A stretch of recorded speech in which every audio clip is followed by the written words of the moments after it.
La radio est une imagination. Imagination. La vôtre. Bienvenue sur iRadio 90. Conférence de presse ni ñu ko baaxoo alxames bu jot ci waxtu wi ànd ci tey ak suñu jigéen Lalla Ndiaye eMédia.sn ak Aminata Ndong bu iRadio niki noonu tamit Ousseynou Ndiaye mi leen koy dégtal nekk ci wàllu machine bi ànd ci ak Birane Cissé ànd ci également ak Souleymane Diallo ak Augustin Mandang ñoom ñoo leen koy filmeel ngir ñu ma leen koo tegal fële ca ITV. alors bu ñu tàmbali tey jii li nga xamante ni moom mooy solo waxtaan wi ñu war see dalal kii bàyyeekoo ci comité bi nga xam ni moom la ñu dippee comité de défense des valeurs morales lépp lu jëm ci wàllu jikko yi lépp lu jëm ci wàllu doxalin yi lépp lu jëm ci wàllu aada ak cosaan ak ub yar ñu war ko mën a matale ña nga xamante ne ñoo jóg ci saytu ko ñooñu mooy ña nga xamante ni ñoo fi teew tey ki yore seen kàddu tey coordonnateur ba di wuyoo Adama Mboup tey li ñu war a waxtaanee ñaari wàll la bu njëkk bi mu ngi jëm ci loolu ñuy dippe ay dosette mooy ay xeeti mbuus yu ndaw yoo xam ni moom la gune yi di muucu la ca nekk du lenn lu mooy sàngara mu wasaaroo si réew mi yàgg na fi nag waaye xëy na dañ ci wax jékki-jékki fàtteeti ko jékki-jékki mu daal di ëppaat dayoo ndax dafay am tooxidoona wala musiba gu ca juddoo ñu siy soog a ñëwaat loolu mooy la nga xamante ne tey moom la ñuy waxtaanee buñ ca noppee daañu jàll si ñaareelu xaaj bi ci lépp loo xamante ni mu ngi jëm ci réew mi ak anam yi nga xam noonu lay doxee jikko yi nga xamante ni jamono jii ñu ngi tàmbali di jàllarbiku loolu it dana doon loo xam ni daañu ko waxtaan tey ak Adama Mboup di coordonnateur bu comité de défense des valeurs morales Adama ñu ngi lay dalal ci studio iRadio asalaamaaleykum. ñu ngi lay ziar di ziar waa rajo bi yëpp di ziar suñu jigéen yu baax yi ñu toogal. Aminata Ndong salaamaaleykum namoon nañu la.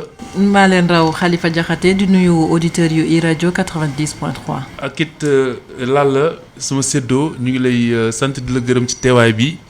El Hadj Malick Cissé s'est excusé dafa nekk moom ci beneenub liggéey Baba Ndiaye moom mu ngi ci ginnaaw du ñàkkit mu teew fii si kanam kon li ñu def rek laataa ñuy sumb waxtaan wi mooy dem ca fa nga xamante ni fa lañ ko ràññeewee jëkk wala ci li gën a fës ba mu jur tey ji waxtaan wi nga xamante ni moom la ñuy sumb nëga ni tey kon dañuy dem fa nga xamante ni moom mooy ca Thiès fekk fa Isidore Alexandre Sène ndaw la ñu fa teewal gëstu bi nga xamante ni amal na ko ci laataa ñuy sumb waxtaan wi bismillah.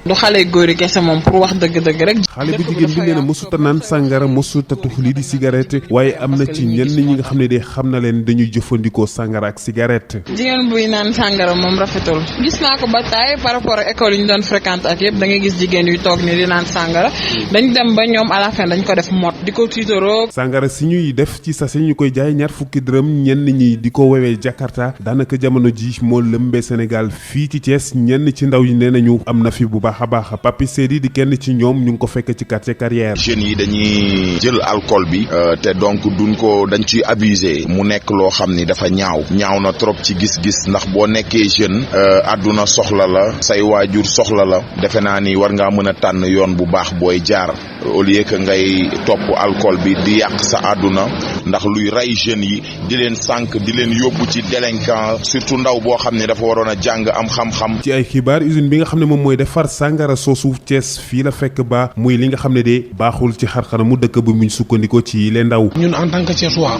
bëgguñu ñu naan loo xamante ne day yàq jeunesse bi xew na te et puis li nga xamante mooy cause bi Thiès la nekk. naka la ñuy def rek ba ñi di ndaw yi bàyyi lii di sàngara si ñenn ñi jàpp ne faaw ñu def sensibilisation ñeneen ñi ne kilifa réew mi ñoo war a jóg ci mbir moomee. du ma leen daw parce que je préfère ma waxtaan ak ñoom ñu jéem a génn ci loolu noonu pour trouver une vie meilleure quand même. waruñu ko woon a autoriser muy fonctionner. suñu sañoon vraiment gars yi jël ci ay mesures. ci fàttali sàngara soosu ñuy jaayee ñaar fukki dërëm ñu koy def ci sachet am na yenn ci ëttu taskatu xibaar yi la ñu xamle daal moo di sàngara soose jot na faat ñeenti ndaw ci Ndakaaru. Isidore Alexandre Sène Thiès iRadio.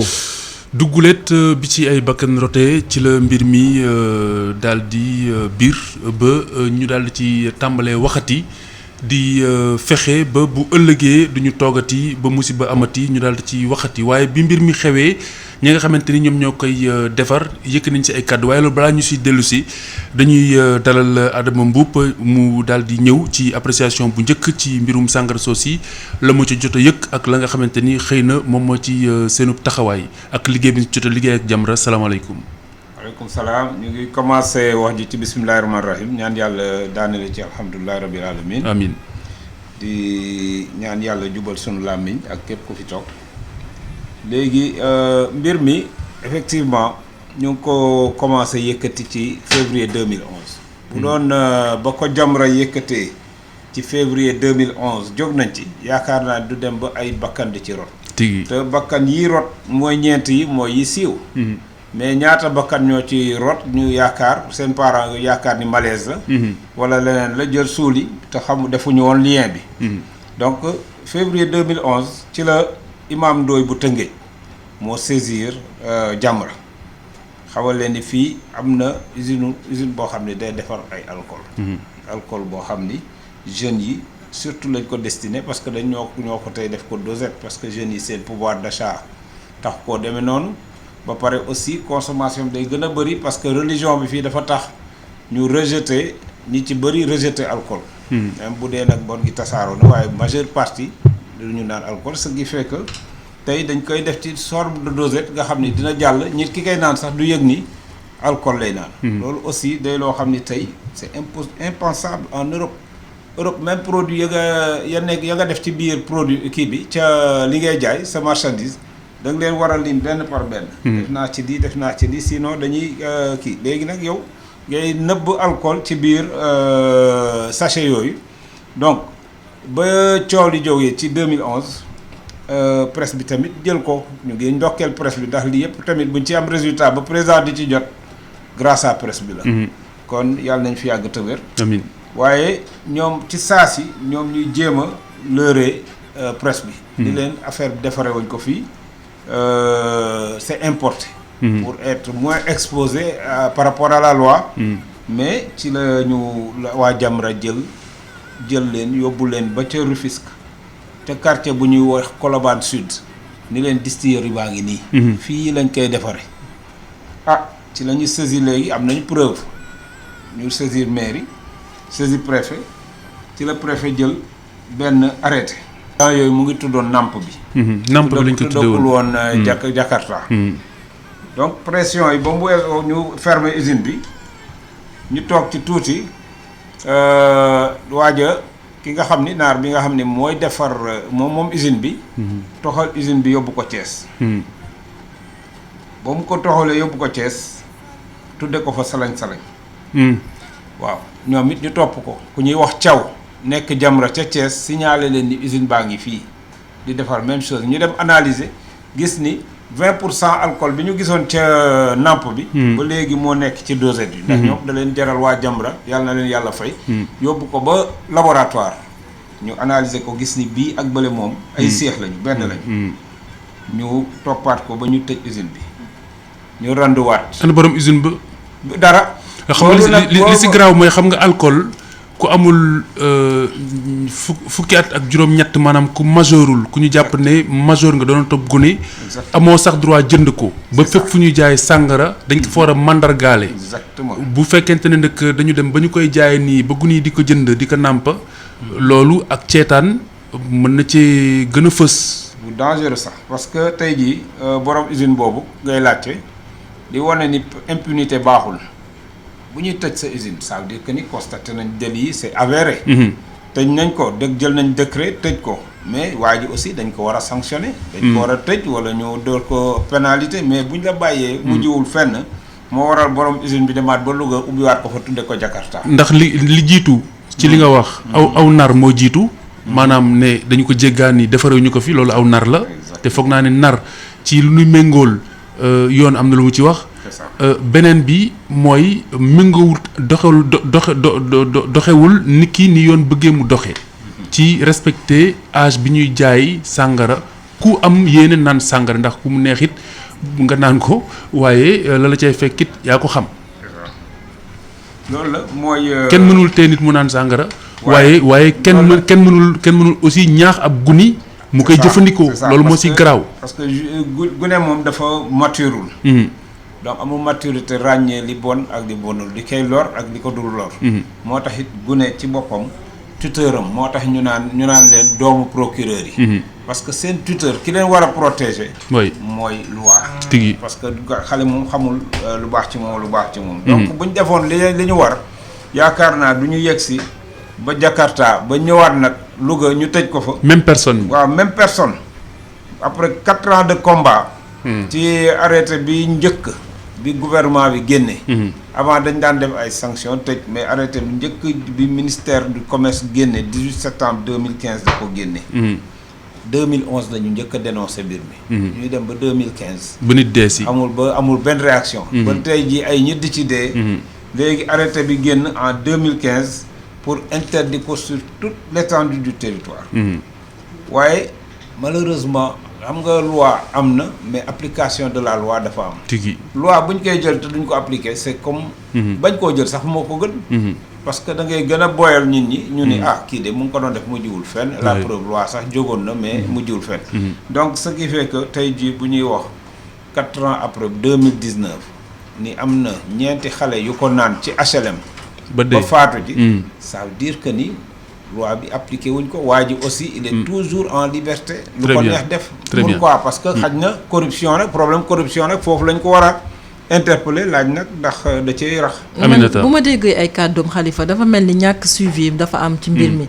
ba xam ñàkk suivi bi fan la féetee ndax ci seen côté la wala ci côté nguur gi la ak it beneen affaire mooy produit bi maanaam lii di sàngara si Jakarta bi cible bi ñu jël mooy jeunes yi dañuy faral di wax ne dañu koy jaay ci buntu école yi ak fi nga xam ne jeunes yi dañ fay faral di dajaloo est-ce que yéen a ngi jóg tam pour dem conscientiser jeunes yi nga xam ne ñoom ñooy cible bi ndax école yi ñoom la ñuy gën a ciblé. ndax ndaw ni ko Khalifa waxee ku yemagul ci fukki at ak juróom-ñett naam sax sàngara mënuñu koo accepter ndax loo xamante ne da lay tàggaleeg sa sago rawatina ci xale. ñu dem cibler leen ñoom ndaw ñi yéen yan matukaay ngeen di jël comme ni ngeen ko defee woon ci drogue bi ak waa Jamra ni ñu ko defee woon ci drogue bi aussi yan matukaay ngeen di jël. waaw ci biir loolu xam nga matukaay moom weesuwul. nga tere comme par exemple drogue xamoo drogue. combat bi gën a mag mooy nga fexe ba vente bi bu mu libre. fañ koy jaay aussi nga jéem ko identifier di ko dénoncer. moo gën bu ko defee même xale bi nga xam ni tey jii mu ngi bëgg a drogué wu bu amee difficulté pour gis drogue bu yàggee yàlla mën na ko ci génne. donc li ci am aussi mooy ci wàllu suivi ñu wax aussi ni que Jamra combat bi ñuy mëne combat la boo xam ne citoyen bu ne da nga ko war a mëne.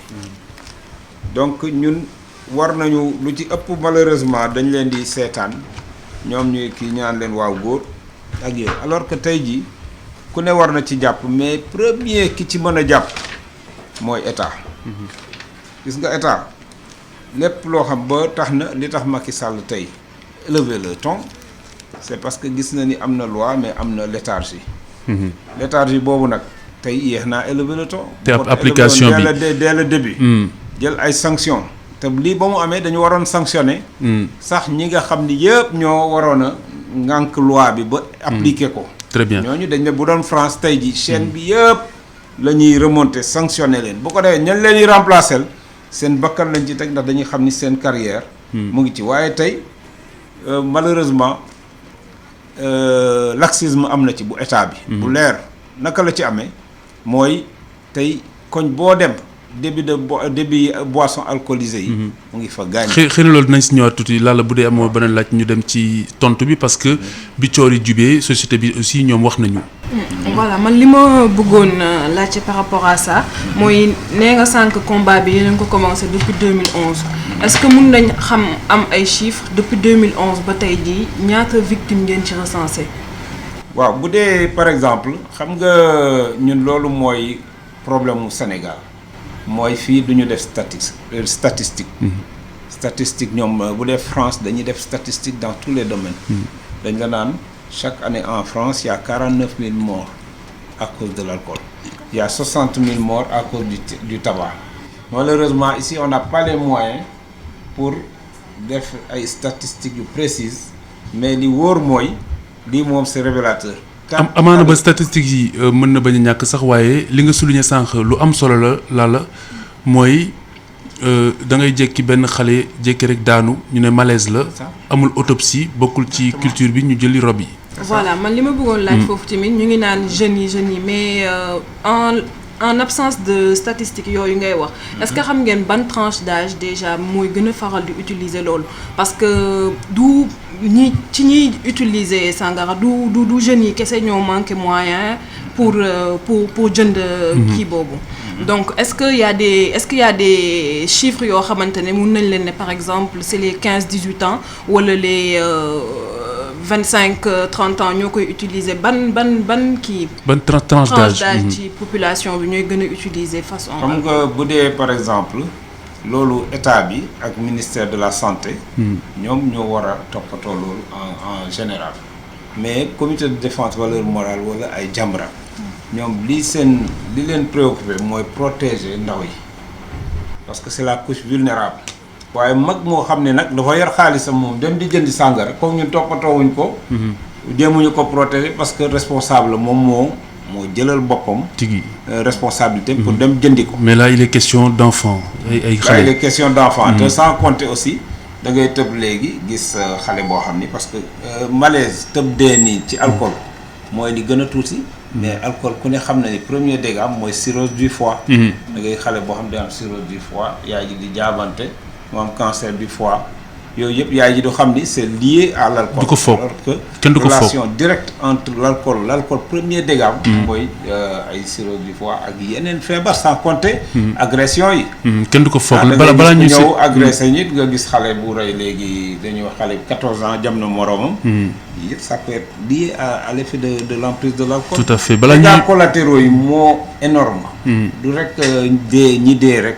parce que dee moom nit ñi en général dañ ko ragal donc bu amee. vraiment ça fait beaucoup de bruit mais dégâts yeneen collatéraux yi muy jur. moo ëpp junni yoon li kat te danger bi mooy source bi duñ ko identifier teel balaa ñuy sori ni ma leen ko waxee woon sànq ci njëlbeen usine bay tamit ñoom réagir nañu daje woon nañu ak taskatu xibaar yi Isidore Alexandre Sène ma ko topp woon dellusiwaat na si ak ñun ñu déglu ko. kilifa société bi nga xam ne de moom la ñu tuumal ne dañuy jaay sangara ci sachet ñoom wedd nañu ba mu set David Attal di directeur général société de transformation alcool pur nee na loolee dara amu ci. dama bëgg leeral ne accusation yi ñuy teg ci sama turu société dara lu ci dëgg voilà parce que ñun boisson yi ñuy tuddee Jakarta di ko def ci ay mbuus defe naa ne loolu ku ñëw fi vérifier xool suñu société dina xam ni ñun duñu defar yooyu boisson état bi dafa joxe ay normes ne kenn warul defar boisson wala importer boisson alcoolisée boo xam ne nekk na ci emballage bu nekk ci moins de 50 centilitres donc suñ ko doon def fii jàpp nañ ñu bu yàgg loolu mënul nekk. moom kilifa société bi jàpp ne lii ab xokkatal la ci seen i këru liggéeyukaay. bu fekkee ne leneen moo leen poussé ñu def ko. je peux me défendre. David Attal di woo kilifa yi ñu ñëwaat ci usine bi def fa ab visite ngir rek ñu xool ndax li ñu leen di tuumal am na déet. état mën na ñëw vérifier lépp service du commerce tey man maa leen woon ñu leen ñëw leen vérifier. directeur général bi ñëwaat ci beneen i mbir ndax ñenn ñi dañoo jàpp ne kii di Idrissa Seck nekk président conseil départemental bu Thiès moom de actionnaire la ci boobule usine ngóor si teggiwaat ci yooyu la tuumal. Idrissa Seck bi ñuy xamante ay xale la ñu woon. Idrissa Seck musuma def affaire ak moom. Idrissa Seck mënuñu musul bokk ci sama benn société associée kooku kenn mënu génne këy bu ne Idrissa Seck dama associé woon ak moom. société STAP ñu ngi ko sanc fii ci Thiès am na fukki at ak juróom te buñ sukkandikoo ci directeur général bi lu toll ci téeméer ak juróom fukki nit ñu ngi fay daan seeni doole ngir rek ñu mën a yor seeni njaboot.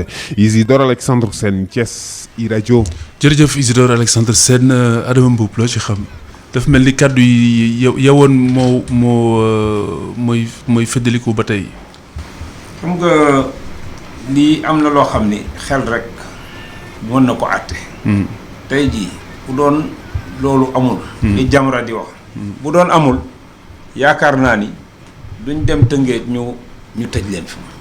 état bi du tëje noonu quand même usine doon ni rek allez kii daal di ko tuumaal rek état tëj ko day def ay enquête def ay recherche ni lañ la Jamra dem na ba yóbbu ko sax laboratoire d'analyse ba ñu analyser ni effectivement il y a 20% d'alcool. waaw état bu ko tëjee fii tamit tëj na ko fële. bu ko tëjee déet état tëjiwu ko. non je veux dire bu ko tëjee fële. autorisé na tëji ko fële.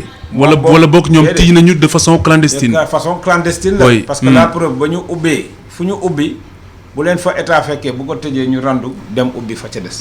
ku nga xam ni kon kooku c'est une démarche purement délinquante et clandestine. donc jàpp naa ni loolu rek àtte na parce que c'est toute une procédure état mënul tëj usine kenn amul sañ-sañ te tegul amul fu mu ko teg. waaw mais ndax loolu mënuñu njort ne xëy na dafa am wéeruwaay xëy na ndax tamit sa dëgg-dëgg. ndax mënuñu koo tëj fii. mu am possibilité ubbiwaat feneen. ndax amul ak sañ-sañ bi. ndax njortuñu ne am na lu nekk ci gannaaw li ni ko ñenn ñi loolu nag justement la Jamra décidé Matar Gueye Jamra mooy diriger boobu combat. ni léegi sax ñun. chaîne corrompue bi. parce que tudd nañ ci aw tur donte wedd na ko tudd nañ ci turu Idrissa Seck. bu Thiès waaye wedd na ko. waaw xam nga nit moom lu muy tudd daf ci war a am preuve. waaw war na dem ba ca conseil d'administration. gis statut yi. génne ko ni kii ci la bokk. waaye nit ki lu mu amul preuve rek mooy diine ci loi. moom kay wax na ko nee na amul genn kayit guy wane ni moom actionnaire la si nit ki nañu ko waxee. nit ki tamit tamit lu mu weddi rek tax te ñu gisoon preuve yi. du tax ñu gëm ko waaye nag tey jii ña koy wax aussi war nañu mën a avancer parce que c'est des accusations très graves. am na accusation yoo xam nit bu koy avancer. tigi war na tamit wane preuve yi. journalistes yi tamit bu ñu koy relayer. war nañ ko laaj. ci yan preuve la sukkandiku. sinon ñu xam ni xëj na diffamation la. très bien moom kay nee na ku am kayit indil waa ji wax li mu wax leer na nee na ku am kayit indil. xaritam la kóllëreem la waaye amul fenn fu ñu mës a defee affaire. xëy na loolu tamit yeneen mbir la la. waaw man li ma bëggoon évoquer. c'est beneen volet en fait. bu beneen combat boo xamante ne Jamra mu ngi koy mëne. bu instant yi Sénégal amoon na benn polémique bu fi am. boo xamante ne ci benn série la bu tudd maîtresse d'un homme marié. loolu mooy dernier chapitre bi. d'accord boo bëggee léegi ñu ñëwaat léegi ci ñu tëj bii après soog agsi ci boobu si tu permets. waaw d'accord donc li ma bëgg a xam mooy bu dee Aminata amoo leen beneen laaj boo ci bëgg a tëjee. ci chapitre bi. Khalifa li ma ci bëggoon laaj mooy par rapport ak ni ma ko waxee woon sànq mu jëm ci wàllum xeex bi ñuy xeex drogue bi. ndax ni ñu ko xeexee woon ba ci am loi Latif Gueye. loolu yëpp ñu am ko ci est-ce que loolu noonu même processus bi ci ngeen jël xeexee ko lii di Jakarta Sangara si ndax depuis 2011 mi ngi fi di def ay loraange yan matukaay ba tey laay laajaat yan ngeen di jël ba mën a am ci gain de cause bi nga xam ne amoon nañ ko ci xeex bi ñuy xeex drogue bi. waaw léegi waaw effectivement parce que tey jii gis nañu comme ni ñu koy waxee toujours licence am fi licence su baar moo gën a yomb am fi licence pour ubbi école. donc tey jii ay école lañ soxla. ñun soxlawuñu ay baar. donc par rapport ak xeexu drogue boobu ñun dañu am benn problème. on revient toujours ci problème mu colonisation bi ndax dañ na fi wala déet. problème bi ñu am mooy wax naa fi sànq ni France 49000 morts le alcool di def par an. 69000 morts le tabac di def. mais dañu def ay lois yu dur jëmale ko ci tabac nga xam ni tey jii amoo droit publicité ko amoo droit tox ko ci place publique bëri na daal loi yoo xam ne dañ ko xatal. ñun ba ñu defee loi yooyu ci saa si ñun dañu jëlaat les mêmes lois. appliqué ko fii. ba mu des Sangara parce que Sangara kenn du ko publicité France te fii ñu ngi ko fii publicité ba tey. waaw mais xam nga même Sangara sax ñoom dañ ko c'est autorisé seen diine daf ko maye. donc xeex bi ñuy xeex ñoom. foofa fii tamit diine maye na ko fii ci parce que du ay jullit rek kaa fi dëkk. waaw xanaa wax ji kay mooy ñi nga xamante ni xëy na ñoo ci ëppal. wala ñi nga xamante ni xëy na ñoo ci amul yelleef. mais loolu c'est très personnel. tey jii ñoom fulla bi ñu am. ba tere fa cigarette. ndax xam dégâts yi muy def. ñun fulla bu toll noonu la ñu war a def. pour tere fi terewul France chaque année le nombre de fumeurs augmente. donte chaque année ñu dolli ci quelques centimes d'euros. ça a beaucoup baissé. Franchement kooku moom boo xoolee statistiques yi je n'ai plus les chiffres mais ça a baissé de manière extraordinaire. Les derniers chiffres que j'ai lus c'était que c'est controversé. en tout cas man am na sama benn xarit boo xam ne espagnol la. daf ma ni man bu ma ñëwee Sénégal laay tox. bu ma demee Espagne du ma tox. ma ne ko lu tax mu ni ma léegi tox booy tox Espagne da ngay soof parce que foo tox ñu lay xool bëtu comme da nga def crime. wala jóge fi demal toogi ne. ba ci sa biir kër. très bien dañu def loi boo xam ne amatoo droit. tox ci biir kër gi. léegi da ngay dem ca balcon ba. waaye amoo droit tox ci biir salle bi parce que sa doom yi fumeur passif lañu. te études yi dafa wane ni. très bien feebar ya fumeur actif di am. kay tox kay noyyi cigarette ba. même problème la am. très bien donc tey jii ñun par rapport ak loi yi ñun problème boobu la ñu am mooy effectivement nañu amee fulla ci loi wu tabac yi noonu la ñu war a jëlee loi yuy sanctionné sàngara mais. gi nga tubaab sax na mu ko sanctionné ñun sanctionné woon ko. laisser-aller bi am fii moo amul fenn. très bien parce que dafa am journal boo xam ne récemment. dafa publier ni y a eu 3000 nouvelles licences de bar. mais tey jii Sénégal mën nga jël alcool toog au volant. dem sa yoon comprendre nga mais tey suba gi nga bu doon France boo jëlee alcool bu ñu la arrêté dañ lay defal alcotex. tout de suite da ngay souffler ci bal bi. kooku policier bu taxaw ci mbedd mi am na te loolu lay njëkk a laaj. souffler fii. boo souffler bu ëppee 0,50. ci saa si di nga dem. dañuy retirer au moins 6 mois ba pare da ngay dem tribunal. mais comme li nga wax sànq xaw na comme ni dafa xaw a rey nit. absolument comme li nga wax sànq rek comme culture bi généralement bokkul suñu culture donc évidemment alkaati équipé wuñu donc war nañu xalaat équipé wu aussi. parce que conduite en état d'ébriété am na aussi ci réew mi. donc war nañu équipé alkaati yi ñu yor seen éthylotest pour xool ndax kii ni muy dawalee. ndax méngoo na wala méngoowul waaye ñu ngi wax nguur gi sànq ba tey waaye dernier conseil des ministres. am na ay dogal yoo xamante ne nii tukkee na ci balaa ñuy tëj ñu déglu dogal yooyu ak commentaire yi ñu si mën a andi bismillah ñu déglu ci Mamadou Lamine Fati. ñoom seen biir salwile kenn nekku ci benn wàll bi jigéen bi nga xam ne moo fi raxas ci beneen fànn bi barman bi di ranger ay bouteilles yi nga xam ne deful dara.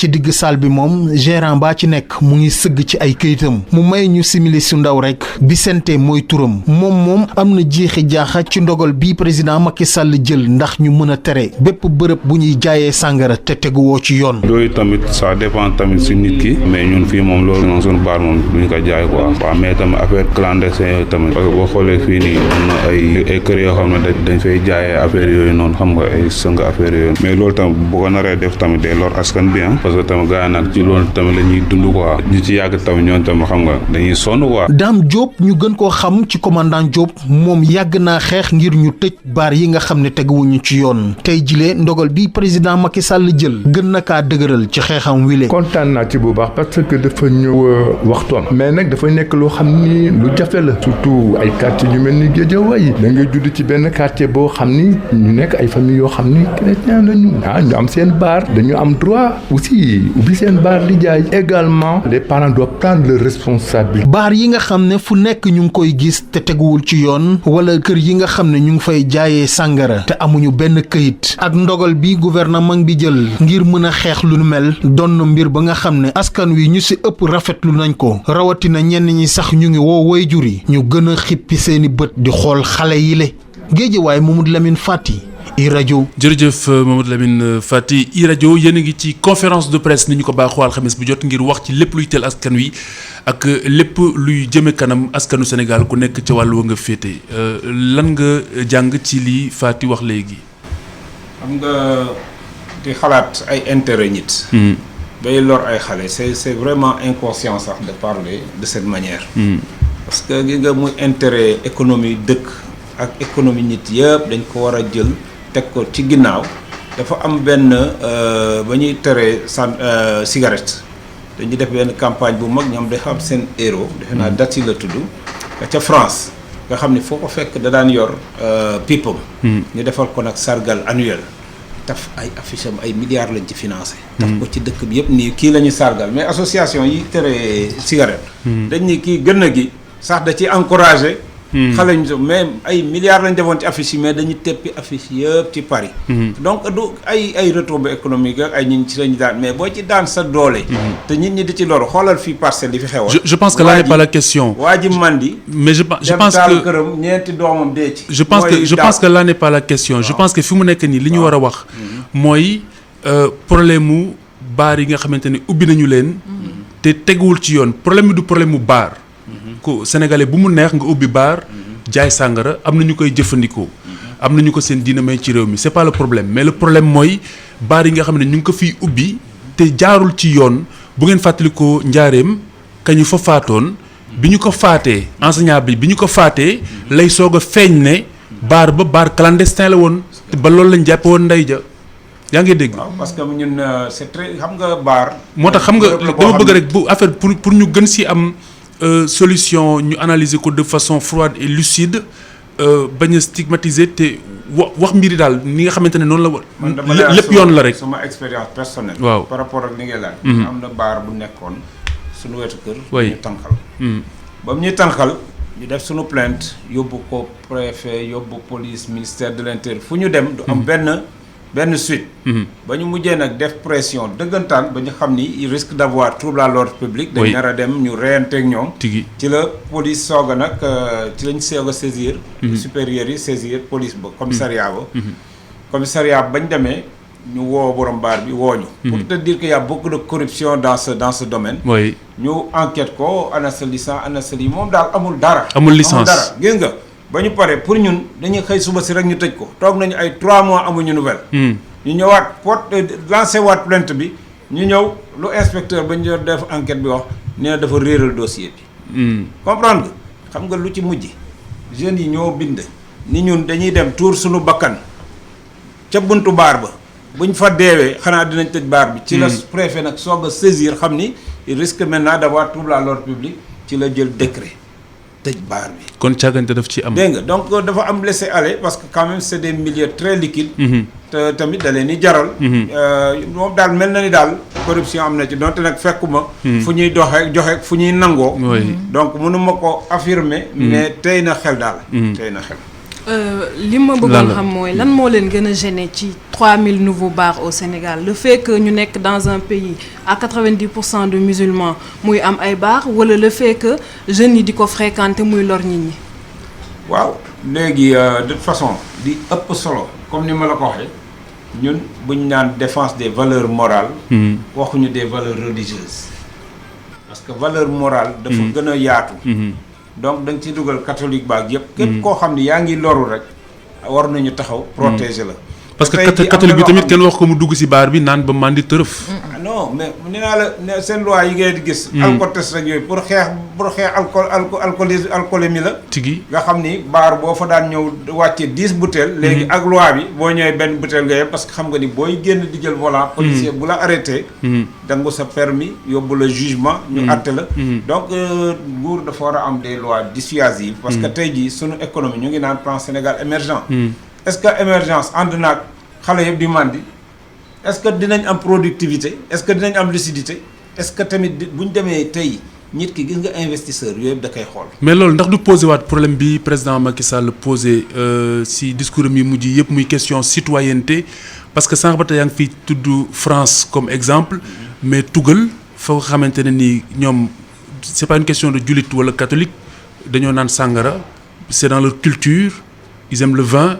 mais même bu ñu nekkee soirée dinañ dessiner koo xamante ne mooy capitaine bi kooku moo dul naan pour bu ñibbi jotee moom mu doon kii dawal xam nga loolu conscience la si au niveau individuel. dëgg la est-ce que problème bi du problème mu nit ñi si boppam. ba ñu tegu si yoon. parce que problème bi du baar bi problème mooy baar bi tegul si yoon amul ay këyit. wax nga dëgg parce que démb rek damay lire benn reportage. ci Paris Match. reportage bi di wonewaat lan moo rey Lady Diana. oui. ñu ni Paul bi nga xam ni moo doon dawal oto bi. nga xam moo yoroon sécurité hôtel ba Ritz. à la dernière minute lañ ko ni pour paparazzi yi ba ñoo gis côté bi nañ génne côté bi nga dawalal ñu. mais Paul ni na bu xamoon du jël alcool ñoom bu ñu xamee dañu war a dawal. waaw comme tu dis. à partir de 13h sax duñ jël alcool bu dee dañu war a dawal 22h. tigi waaye bert bi ñu ko bert ni ko jëlal volant. mu obligé jël ko moo leen mujj. sànq pour wane responsabilité après faut nuancer parce que dans cette histoire il y a beaucoup de versions. am na tamit et cetera mais bon loola mooy version bi ñu indi. waaye donte nag. Pape Dodi Alfayed. Mohamed ni na leen xamoon ngeen ni jullit la naroon seel. te ëmb na ci jullit dafa nara de seen. yeneen histoire futur roi dafa nar a nekk. beau-père direct mooy Dodi Alfayet. très bien très bien donc soo tamit beneen on va pas réécrire l'histoire. yow yaa ngi gëstu affaire Khalifa dañuy wax sànq affaire u baar ku ne xam na ne baar ku fa dem jóg dem fa magum jëmm nga yow yaa demal sa bopp te nee nañu war nañoo am loo xamante ne ay indicateur lañu ñu ne interdit à moins de 18 ans maanaam ku atam matagul fukk ak juróom-ñett mais dañu nemmeeku ne yenn ci ay baar dañuy choisir dem tabax baar yi ci buntu école yi fi nga xam ne fréquentation ndaw ñi la kon ndaw ñooñu ñoom la ñu ciblé foofu duñu fa def loo xamante ne dañ leen tere ngir ñu dugg fa est-ce que loolu responsabilité bi ministère de l'intérieur moo ko war a jël wala ministère de l'éducation ministère du commerce parce que boo demee ci lii ci grande surface yi ñaare rayon yi nga xamante ni fa lañ teg sàngara si duñ fa def panneau bi wane ni c'est interdit au moins de 18 ans du fa am dëgg la parce que ab guni mën naa dugg si biir jënd sàngara génn te li soxna bu baax bi di wax nii c'est très important gis nga fi mu nekk loolu ngay wax loi bi daf ko bind noir sur blanc loi bi dafa bind ni amoo droit installer moins de 300 mètres sa fu am alcool par rapport ak établissement public wala lieu de culte yooyu yëpp loi bi daf ko bind ñun am na baar bu ñu doon xeex ci la ñu génneel loi yëpp ñun problème mu application la mais loi yooyu ngay wax yëpp daf fi am deuxièmement mooy du par rapport ak ministère du commerce par rapport ak usine ba la foofu moom am na fa sañ-sañ mais ba ñu gisee 3000 nouveaux bars et tout depuis xawma 3 ans ñun dañ dem attaquer tout de suite préfecture ba ñu attaqué préfecture ñu ne ñu gouvernance du ñun gouvernance mooy joxe autorisation baar yi mais ndax autorisation yi méngoo na ak critères yooyu nga xamante ni moom moo ko jiitu mais yooyu lu ñu war a saytu la méngoowul parce que tey ji boo nee 400 bars à Grand Yoff d'après ni ko étude Jamra yi génnee donc loolu mooy wane ni 400 bars yu nekk ci légalité non illégal bien sûr parce que li ci ëpp war na ma ni clandestin la mais peut-être ça aussi c'est légal parce que dañ leen ko yombalal ba mu ëpp que la kay ubbil 400 bars mooy wane ni bar bu ne jàkkaarloo nga ak école jàkkaarloo nga ak jardin d'enfants jàkkaarloo nga ak lu ne donc loi bi ci boppam dañ ci am laxisme total donc nag loo xam ni tey ji ñun amuñu lu dul sunuy ndaw parce que tey ji buñ seetaanee ñu yàq leen mais Sénégal bu nekkee jeunesse pour yi jeunesse soulard et tout ça mais tey ban investisseur mooy ñëw di fa investir oui en tout cas daal li ñu war a leeral rek pour ñëpp pour Sénégal pour képp kuy juddu dëkk bi mooy mbiru sàngara bi du mbiru julit du mbiru catholique du kii am na droit naan ko du kii am na droit naan amul kenn ku yoon may ak foo mën a féete ak sañ-sañ boo mën a am nga màndi génn ci mbedd mi boo màndee génn ci mbedd mi yoon mënees na laa teg loxo waaw loolu leer na kon même naan gi sax dañ ko war a réglementer sur la voie publique comme kay délit la tigi léegi bu fekkente ne ni mën nañoo tëj làcc bi la nga xamante ne mën nañ ko ci jàpp sans risque de nous tromper mooy tey jii bu neexoon nguur gi tey mu dakk tey waaw parce que tey jii li wóor mooy bu ñu appliqué woon li président Macky Sall wax di nga gis ni fukki baar ya nga daan gis ñeent ñoo ci des wala ñett te teg ci sax des fois da ngay baar boo xam dañ ci teg musique di tànkal nit ñi alors que tey waroo boo deful matériel insonorisation amoo droit def animation donc yooyu yëpp booy def demande dañ la koy laaj ñu war a ñëw def constat bi c'est ndax def ko matériel d'insonorisation nag dafa cher ça coûte ay 15-20 millions kenn nag bu loué kër 100 000 francs nga di ko def ci 15-20 millions pour insonoriser ko yëpp dañ koy zappé que leen ni constat tamit def complaisance jox leen autorisation mais yaakaar naa ni comme président wax na ci dinañ ci jóg parce que tamit buñ ci jógul population bi aussi dañ ciy jóg loolu nag moo bon ci autorité bañ a jóg ci dara parce que bu yàggee population bi ñoo ciy jóg régler ko seen bopp parce que duñu xaar aussi ñuy sànq seen ay ndaw pour rek intérêt benn nit ñuy sànq ay dizaines de milliers de personnes ci quartier bi loolu tamit duñ ko seetaan très bien waaye suñu xel dal na comme nguur gi ne dinañ ci jóg kon bu yeboo ministère de l'intérieur jël ay matuwaayam jeex na kon li nga xamante ni moom mooy seen kuréel gi di comité de défense des valeurs morales bu ñu ko waxee du rek mbiri naan sàngaraax mbiri drogué wu waaye am na yeneen yoo xamante ne ci wàllu jikko yi la am si yeneen canaux yoo xamante ne si lay jaare moom la la junj sànq kon ñu bàyyi ko mu ubbi chapitre boobu. waaw li ma bëgg laaj rek mooy polémique bi fi amoon si Jamra porté plainte série boobu maîtresse d'un homme marié d'abord man li ma bëgg njëkk a xam mooy ndax waa Jamra dañuy seetaan maîtresse d'un homme marié. li ci ëpp ci plainte yi ngay dégg boo xasee ba tudd comité de défense des valeurs morales wala nga tudd Jamra ëpp ci plainte yi nit ñi ñoo lay interpeller. parce que day fekk ñu xool ko mu frustré ñu seetaan kook seen njaboot yëg ni seen njaboot mu ngi en danger parce que gis nañ ci séquence yu bëri ñu interpeller leen. donc comité de défense des valeurs morales bi nga xam ne man ci laa bokk ñun 3 mois avant fekk na ñu interpeller ñu. effectivement comme ni nga wax man aw ma temps wu seetaan télé sax bay seetaan kii bu ma seetaanee revue de presse yaakaar naa seetaan li xew à l'étranger pare naa ci bon mais nit ñi buñ la interpeller da ngay obligé dem xool parce que aussi mënoo di xeex dara te xooloo ko.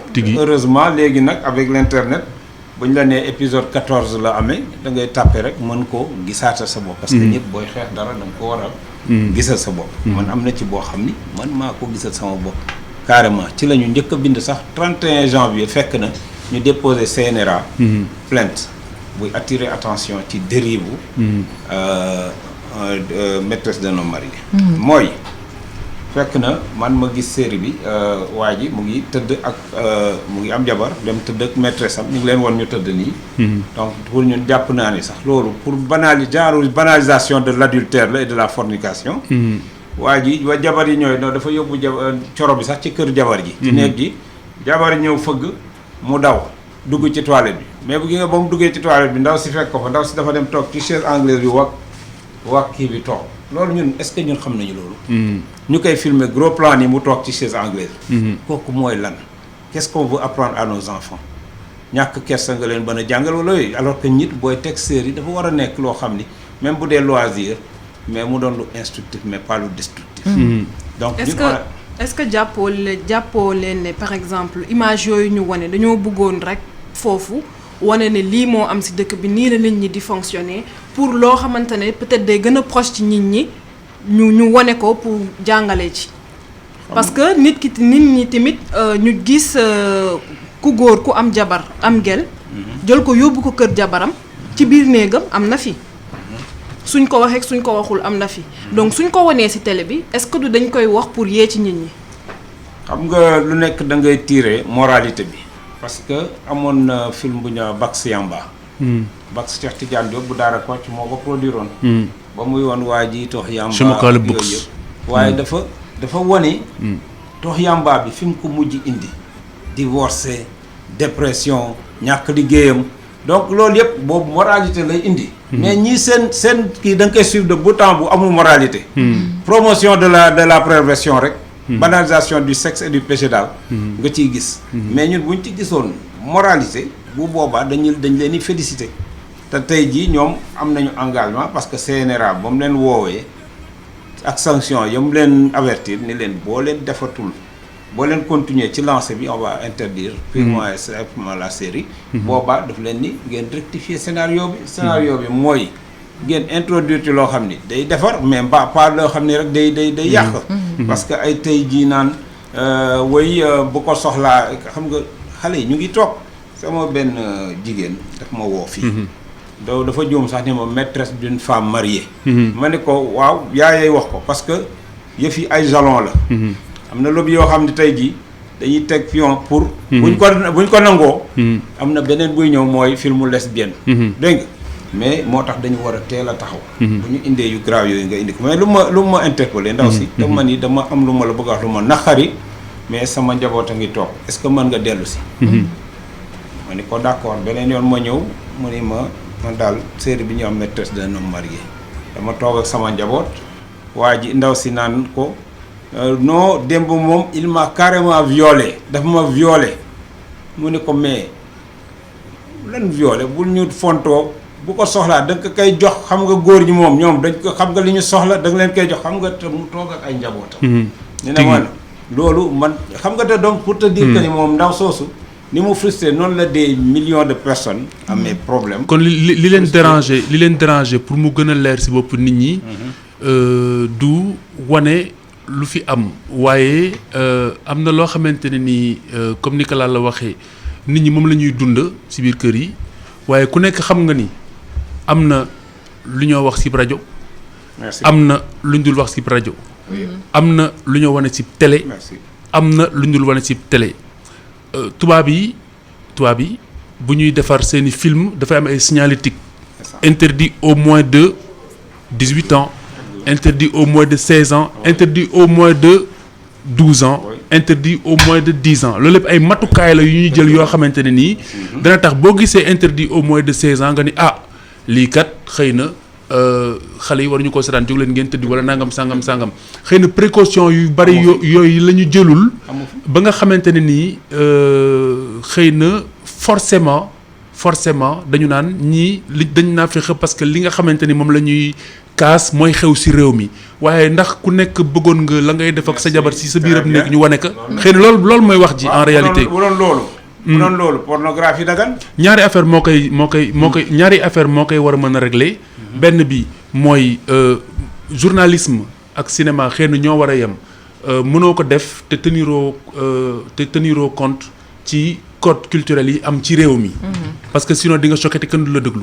ci code culturel yooyu laay ñëwaat. Khalifa par rapport ak défense bi ñuy wax ci valeurs yi mu bëggoon a xam valeurs yi ñuy défendre dañ koo accès ci côté traditionnel wala dañ koo dugal ci wàllum religion bien vrai que ni ñaar yëpp dafa lié.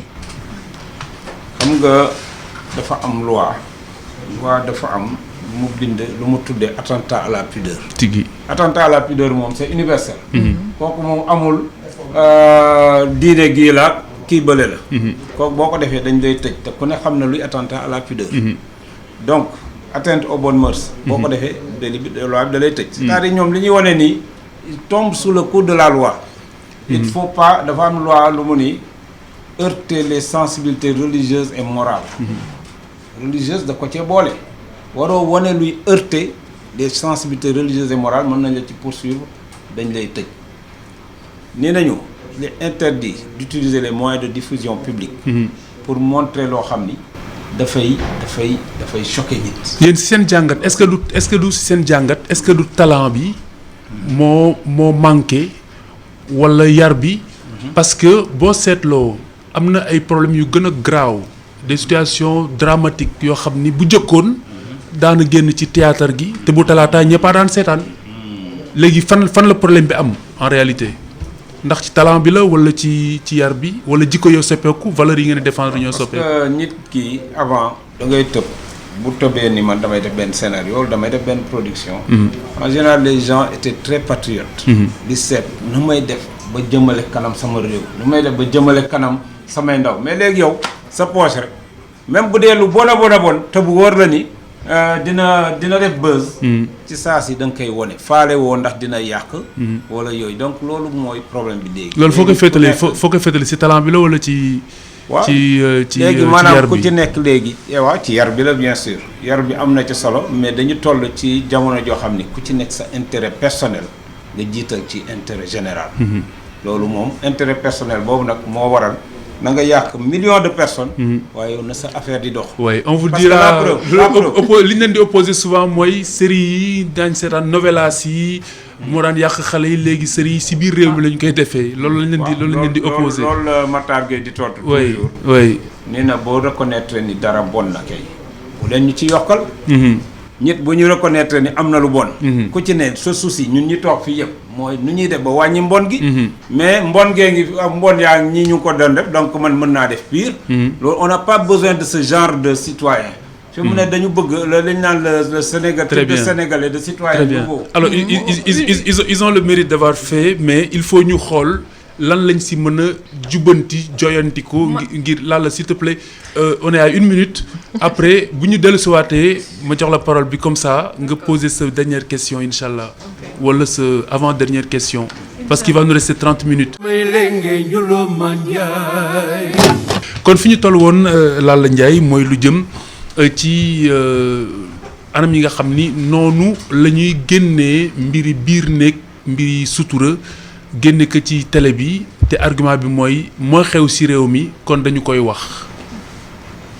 voilà man li ma bëggoon wax foofu mooy ma laaj la épisode bi nga évoqué léegi nga ne moom moo la choqué ci passage maîtresse d'un homme marié mooy fi xale bu jigéen bi di expliquer ne que jëkkëram daf ko violé kooku di ko répondre daal naan kaan jigéen warul doxalee noonu ak yooyu.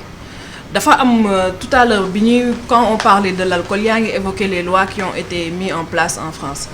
man li ma gis mooy instant bi en France y a un concept nouveau su ma nee nouveau parce que c'est né peut-être il y a à peu près ay 10 ans nit ñi commencé di ko wax mooy le viol conjugal moo ci série bi loolu lañ doon jéem a dénoncer di wane ne que jëkkër dafa jël jabar bien que jëkkëram la daf ko jël de force nit ñi sax ñu ngi laajte am na benn sorte de polémique ñu naan est-ce que c'est admis en dans l'islam ndax jëkkër su soxlaa jabaram même bu jabaram buggul ndax war na nangu ou pas loolu moo tax foofu peut-être ñoom de manière maladroite ñu évoqué noonu viol conjugal xale bu jigéen bi tamit man réponse am li ma ci gis bien que peut-être ni mu ko waxee tamit comme li nga wax sànq tegginiwul c'est que c'est comme ça que les Sénégalaises réfléchissent noonu tamit la ñuy tontoo kooko ci wax dala naan sa jëkkër la donc am na droit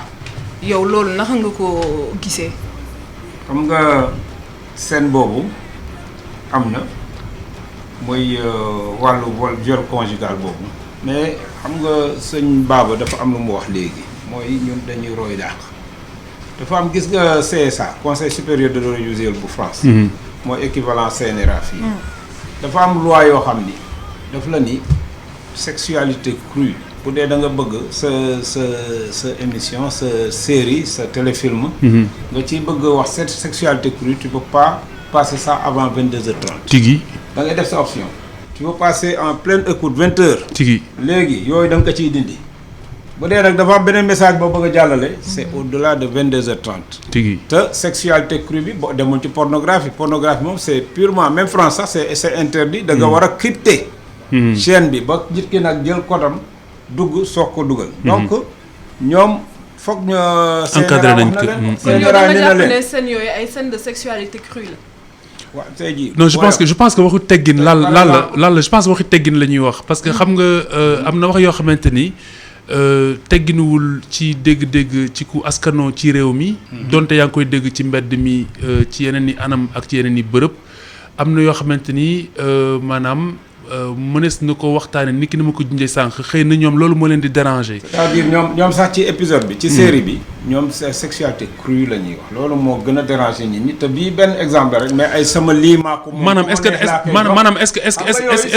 que à ce niveau là mën nañu wax ne li ñuy wax ci mbedd mi. li ñuy waxante ci biir mën nañu ko wax ci télé bi loolu c'est ça la vraie question. mais tey jii boo loolu lañ doon wax sànq bu doon loolu la tey pornographie day dagal. parce que ku ne xam ne kii c'est la réalité des choses mais warul tax tamit ngay jël moyen de diffusion publique. nga xam ni xale ak mag ak ñëpp a koy seetaan. nga ko ciy jàllale. très bien dafa am ñun couche bu ñu bëgg a protéger. loolu mooy combat bi surtout loolu moo war a leer ci bopp nit ñi ñun na dem ba am série maîtresse d'un homme marié moom. na dem ba am 200 millions de vues. nañ am ay milliards loolu lañ leen di ñaanal. mais nag nañu sàmm bi nga xam ne mooy la couche la plus vulnérable mooy xale yi. les codes culturels ci li nga xam ne moom la ñuy wax. oui da nga ci loolu tamit comme tu dis question talent la. bu dee amuñu talent boobu nañ wuti ñu am talent. mën a defar scénario bi ba jàllale sa message te mu mën a jàll. avec toutes les couches. dafa am benn exemple boo xam ne ni moom lay faral di joxe dama xamul je précise en même temps que sama position ça n'engage que moi mais du fii laa koy waxee mais code culturel moom ci li ma jàng muy journalisme muy cinéma da nga koy sóor ndax dafa am public booy waxal dañuy fàttaliku ñun bi ñuy door ay côté 98 jàpp 2000 am na benn portale bu ñu génne woon ci journal la Une Trac ci déclaration de politique générale bu Mame Madior Boye di suñu maam am âge maam ñu ngi jégalu si liñ koy fàttali waaye lépp misaal la maanaam dañu jël kanam gi daal di ko def photomontage ci yaramu xale bu jigéen bu sol 2 pièces maillot de bain 2 pièces. journal Mœurs ñu waaw doon Mœurs track la woon. ñu bind si Mama Dior Boy se dévoile xam nga d'un point de vue caricatural. Ça marche bien. Dans certaines cultures. Mais pas au Sénégal. Parce que suñu maam dañ koy ormal xale bu jigéen sax dañ koy ormal. Pourtant li ñu bëggoon wax journalistiquement c'était clair. mais illustration bi la c'était clair. Déclaration de politique générale ñëw wax na la yore réew muy demee noonu balaa 10 heures gendarme yi dem nañu ramasser mbooleem journaux yi nekk ci kiosque bi. Je pense que tey ñu ngi ci même registre boobu il faut que ñu oser wax ko ñiy def suñuy rakk lañ. suñuy jigéen lañu ils ont le mérite de faire waaye yéen li ngeen di xeex pour réeroo bañ a am rek xëy na mooy ñu teg ko ci ay teggin teg ko ci subtilité sóoraale ni askanu Sénégal la waaye li ma la bëggoon a laaj balaa ma ci toftal leneen mooy lu jëm ci ubbeeku bi nga xamante ne àdduna ubbeeku na ko te yéen a ngi xeex lii très bien est-ce que xeex bi maanaam fii la war a yem bu ñu jàppee ne booy xool série yi nga xamante ni mu ngi wër àdduna ku nekk mën ko seetaan ci plateforme yi nga xamante ni ñu ngi koy seetaan nëgër ni tey la amul benn série booy seetaan nëgër ni tey laa wax de bu bees boo xam ne amul ngóor jigéen ci biir ndax loolu yéen a ngi koy bàyyi xel. waaw parce que tey jii Hollywood ci boppam dañu def manifestation daaw góor jigéen ñi foofu wane ni gis nañ ni film yu bëri boolewuñ leen ci bañ ko kaase léegi loi bi foofu daf leen may pourcentage film boo xam ni dinañ ci bokk bu ma juumul 25% minimum par exemple boo jëlee 10 personnes. je pense il faut que mu am au moins benn wala ñaari góor jigéen amoo droit jël lépp rek muy góor ak jigéen. donc loi yooyu bu ñëwee commencé donc film yi dafa nar a ñëw si fii. te film yooyu mooy indaale. pourcentage yu góor jigéen yooyu alors que ñoom gis nga c'est-à-dire ñun ñoo war a am fulla bi ñuy am mooy. gis nga dëkk boo dem am na ay valeur am na ay code am li ñu naan c'est un village planétaire rek monde bu ouvert rek kenn mënu ci dara c'est pas vrai gis nga tey jii boo demee France boo defoon film bu am pédophilie ci biir balaa ngoon ñu tëj la ci kaso bi tëj film bi. télé ba ko wane sax dañ koy tëj maanaam film bu wane mag buy sëy ak gune gu ndaw. li ma bëgg xam rek mooy ndax yéen jëlu leen seen énergie yëpp def ko ci série boobu ñu tudd fii léegi nii. fàtte yooyu nga xamante ni. seen taux de pénétration moo ëpp njariñ moo ëpp doole parce que du télévision rek. gi nga ñun sunu combat dafa weesu série bi bu ñuy loolu rek doy na émission 2 heures de temps. combat yi nga xam ni. mën nañ ko ba xaj na jàpp nañ ni moo ñu ci jàppale gi nga Jamra ba Abdou Latif Gueye di dund y a plus de 20 ans canal Horizon daan na wone Canal Plus daan na wone érosion confession érotique muy film pornographique mais kooku Jamra ñoo ko xeex ba ñu def loi waa Canal Horizon retiré ko ci seen programme ñun ñii tey ji bëri na ci film yoo xam ni tey ay journaux comme tu parlais de journaux. Rak-Tak tolof tës journaux la yoo xam ni chaque mercredi dañ daan génne fukki jigéen ba mel nu ko neex taf ko ci kanamu journaux yi nga xam ne xale yi sax bu ñu génnee école mercredi dañ daan daw pour seetaani yooyu bokk na ci nga xam ni on s'est porté partie civile. depuis Goody Town déggoon nga problème booba. yooyu yëpp am na lu mu jot a réglé parce que dafa am ardeur. boo xam ni pour pourrir les jeunes. boo xam ni jot na ko freiner. ci yooyu yëpp RTL 9 gii. ca bouquet TNT. boo demee da daan def 20 heures mu commencé génne ay film pornographique. ñun ñoo 20 heures teel na voilà ñun ñoo bind CNRA. dañu amul sax bind ko même bu dee 2 heures du matin amuñu droit. parce que dañ ko war a crypté. ku bëgg nag dugg. waaye pornographie moom mënoo ko wane en clair. ñoom nag 20 heures lañ ko daan génne. waa Mouride Action ci ñun lañ bokk. saisir ñu bind CNRA bañ ko bindee. CNRA da leen saisir ni leen bu génnatee 20 heures ñu tëj TNT tëj Excaf boole leen yéen ñëpp donc c'est-à-dire ñun bëri na lu ñuy dem mais xaj na bi day ci am yoo xam ni mooy ëpp buzz.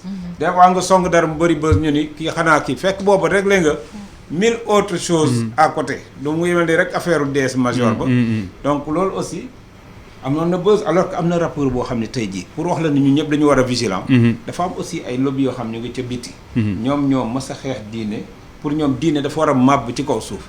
la fin des références de l'ordre moral et des valeurs religieuses sur terre. gi nga lobby yooyu tey dañu dugg ci production. production artistique yi dañ ci dugg yor seen xaalis mais ñoo lay jox seen scénario. scénario yi lan pour yàq. ña doon xeex maam borom Touba ak El Hadj Malick ñoo ñëpp. tey jii ñu ngi fi. tey jii dañ dugg ci production te li ko wane mooy dafa am benn rapport pour walla ni des fois ñu xeex combat boo xam ni. nit ñi duñ ko yëg mais li ñuy xeex nit ñi duñ ko yëg moo ëpp junni yoon. liy siiw. rapport bi futti ndaw si ba mu ni donc ci biir club bi di jaay affaire wu rapu Amérique yooyu quoi mais daf ko dugal ci YouTube bi rek ñu dem seeti.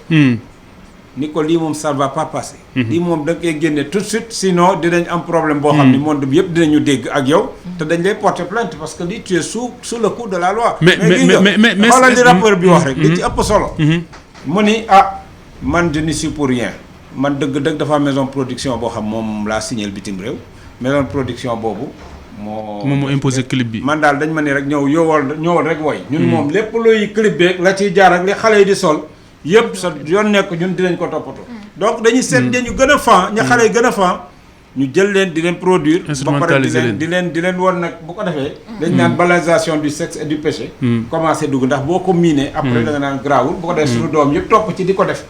donc Aminata Ndao est-ce que comité bi jamono ji amuñu benn obstacle ndax fi ñu toll nii askan wi dañoo nemmeeku ne ku ci nekk da nga jàpp ne yow sa mbiru bopp moo la soxal est-ce que yéen seen comité bi jamono ji amul obstacle benn obstacle boo xamante ne ci xeex bi ngeen di xeex ngeen am ci ay jafe-jafe ndax soutien askan bi ñu am ngeen ko am déet. waaw loolu de ñu ngi sant yàlla parce que comité bi balaa ñu koy sos dañu def le tour du Sénégal amul famille religieuse bu ñu demut sëñ Saliou ci boppam moo ñu njëkk a jox 600000. ni man ci yéen laa bokk. dégg te lu ñuy def réunion bu ñuy def ñoom dañuy yónnee seen ndaw. tey ñu ngi ci 34 associations dañu mujj tudd ànd sàmm jikko yi.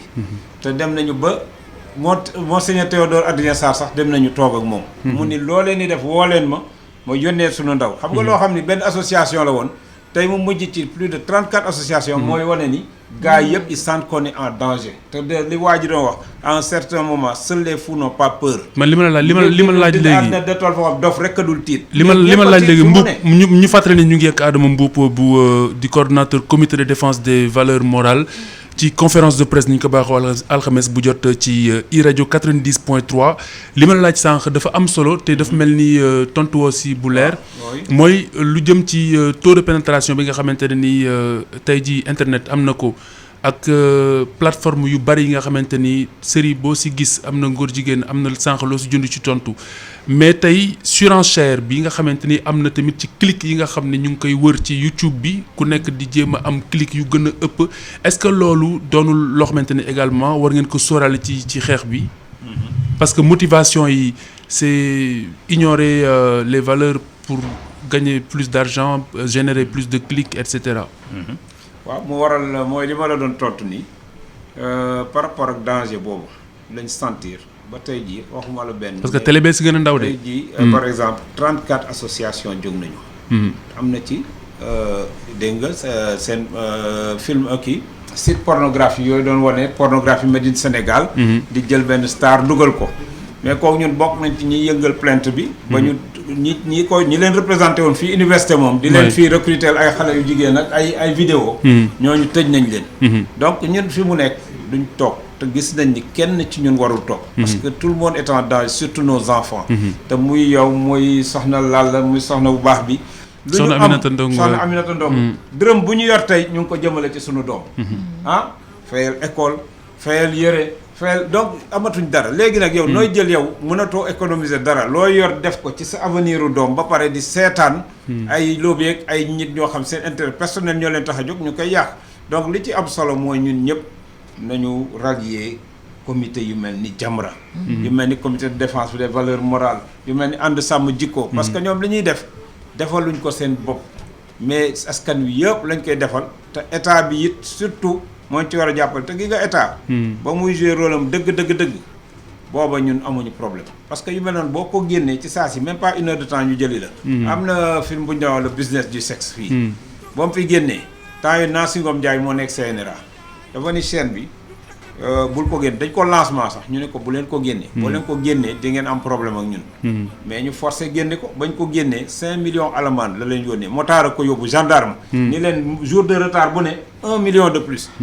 gars yi ni nag ñun dinañ ko diffuser sax mu ni ko boo leen ko diffuser ma tëj chaîne bi. donc dafa am doole boo xam ne aussi état moo ko am donc ñun ñëpp dañu war a def pression ci état. mu jël ay responsabilités parce que mbon yàgg na fi. mais dañ daan tombé état yoo xam ne dañ daan taxaw jël seen responsabilité. brigade des mœurs am na temps yoo xam ne looy sol jaar fii balaa ngaa yegg brigade des mœurs jël la yóbbu. pourtant xale yi xëy na mën nañ kaa bañ a xam. mais bu jëkkoon ñoom daara Kocc ak ñooñu daan nañ traité ay problèmes yu gën a graaw. c'est ça yu gën a rëy. c'est ça même problème góor jigéen daan nañ ko traité à l'époque. ak problème mu cagatu beeg yu yëpp dañ ko daan traité à l'époque. lan moo changé aujourd'hui ba yooyu daaw ñu choqué dañ di yeete te yii war a yeete di choqué. xam nga li tax mooy bu njëkk dañuy wane góor jigéen dans un but humoristique. wala tourner ko en dérision ñi ñi ree comprendre nga mais léegi bu ñuy dugal góor jigéen c'est pour la promotion de l'homosexualité dañ bëgg xale yi nekk ay góor jigéen loolu mooy dafa am programme boobu nag la ñu war a toog ñun contrer ko parce que dafa am ñoo xam ni loolu rek suba ba ngoon mooy seen programme la preuve demoon nañ sax bay wañaar loxo sunu nguur yi ni leen da ngeen fi war a daganal góor jigéen délit bi tere góor jigéen dañ ko war a dindi assemblée. mais loolu li si président de la République leer na. collectif non à l'homosexualité ba mu juddoo. gars yi manifesté fii ba ñu tëj leen ci man mi sax tëj nañ ma ci. ci la ñu xam ni nag waa international yi doon wañaar sunu nguur gi xam ni am na ñoom pare nañ ci dee. bu ñu bëggee légaliser góor jigéen ci lañ leen may jàmm. mais bu doon loolu dañuy continuer di leen def pression. te pression bitim réew da ngay waaru. Khalifa pour yokk un peu ci li mu wax.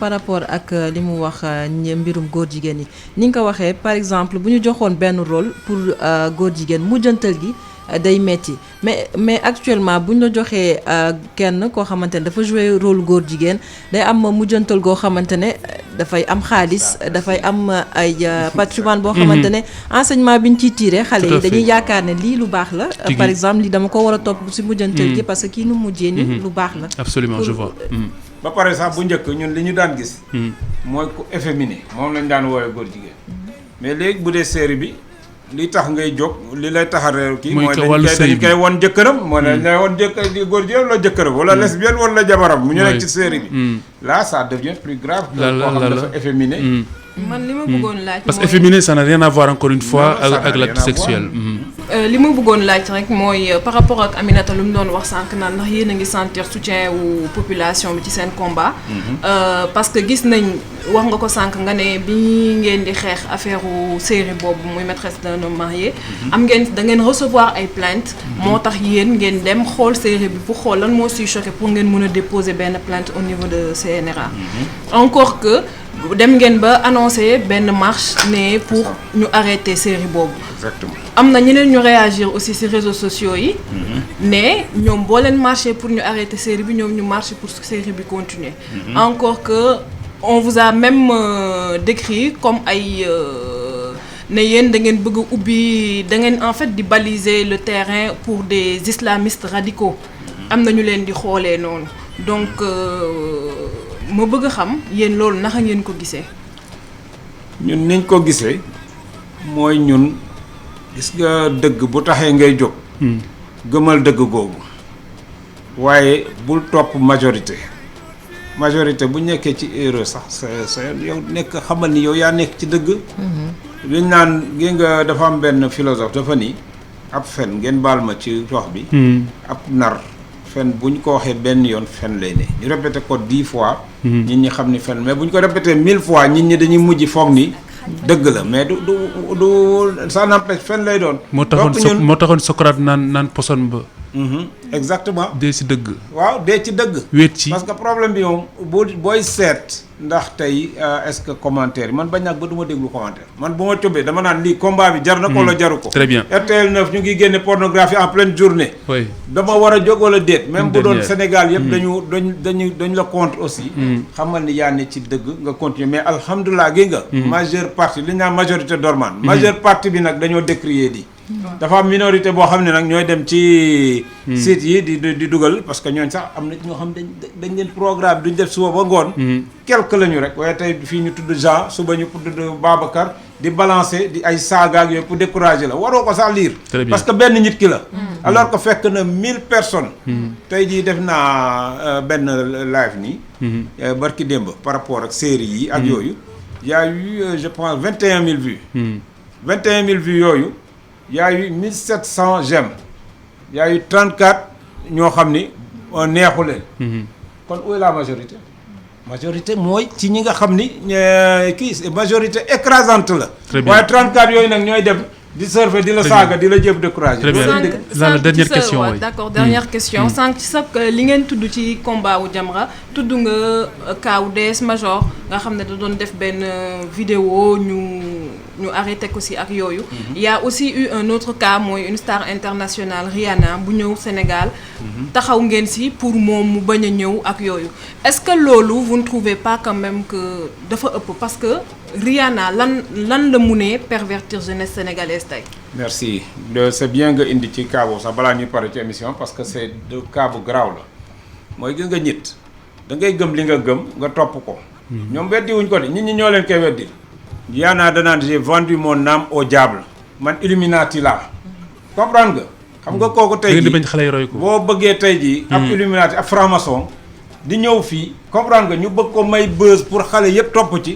ba pare moom bokk na ci ñi nga xam ni day nudisme maanaam pour moom jàpp na ni sol yëre ak bañ a sol yëre yëpp c'est la même chose. yàlla noonu lañ bindee donc dañoo war a libre génn nu. moom da koy def ci ay concert am ak lu ne.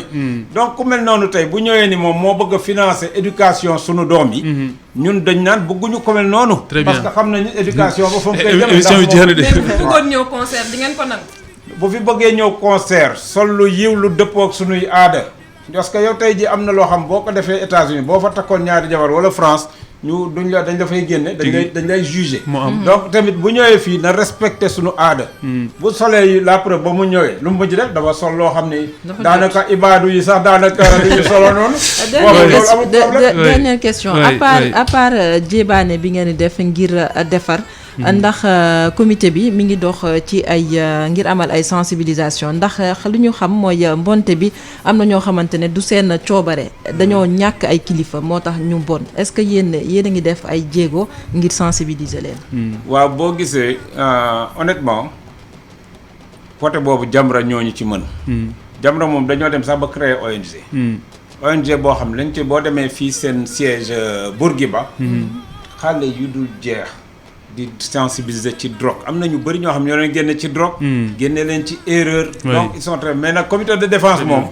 man ñun on est plus là pour la rigueur. oui très bien nga xam foog mu am ñuy négocier. ñuy sensibiliser mais am ñoo xam ne nag ñoom dañuy taxaw def défense. défenseur moom de sensibiliser. très bien xam naa ni man mënuma sax tënk laal la ceex na de. jeex na mais juste bi parce que dama seetaan benn reportage sur France 24. ñuy traduire polémique bi am ci affaire maîtresse d'un homme marié mais dañ ko présenté ne yéen di leen déranger ci loolu mooy émancipation des femmes.